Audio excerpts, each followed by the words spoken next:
Okay, alright, for this video, we're really going to start the beginning of simplifying trig expressions. This is really what we're going to do probably for the next week and a half or 2 weeks.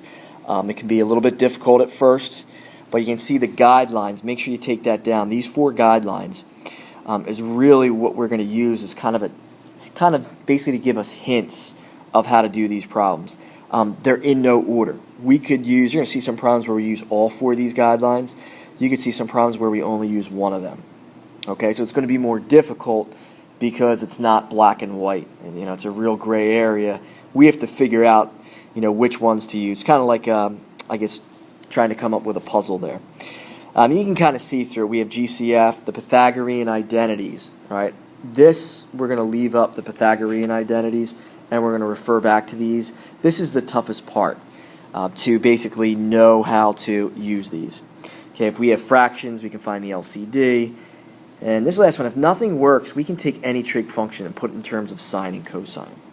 Now, on this video, what I'm going to focus on when we do this, when we look to factor.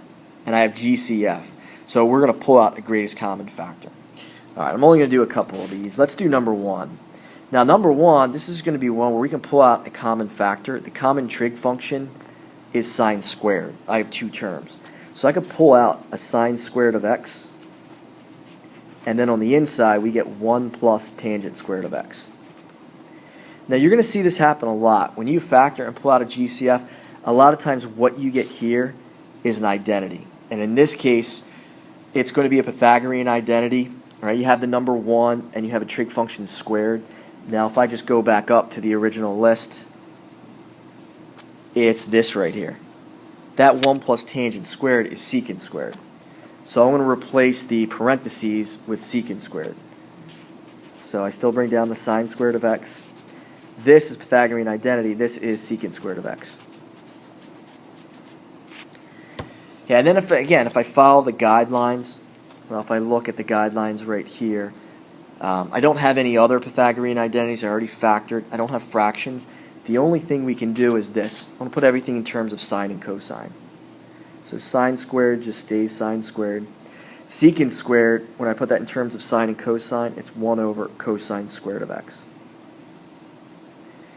And when we multiply these, we get sine squared over cosine squared. That's a quotient identity.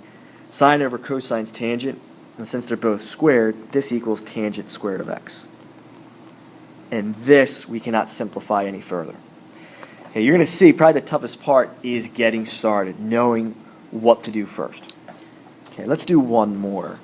I'm going to skip to, let's see, we have another one on here. I'm going to skip to number 6. All right, now number 6, 1 and 6 are very similar.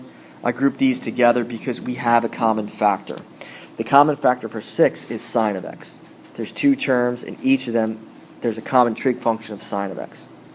So I pull up the sine of x, then on the inside we get cosine squared of x, and then minus 1. Now again, you'll see that pattern on the inside. This is going to be an alternate form of a Pythagorean identity.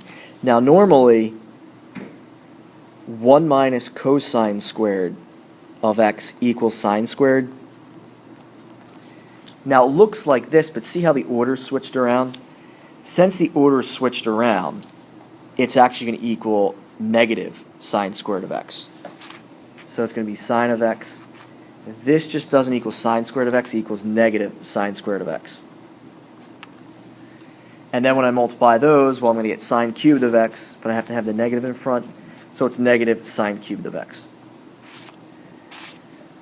Alright, so in this video we basically introduced the 4 guidelines, and really the only thing we worked with was factoring and factoring out the GCF, and then we also saw Pythagorean identities with it.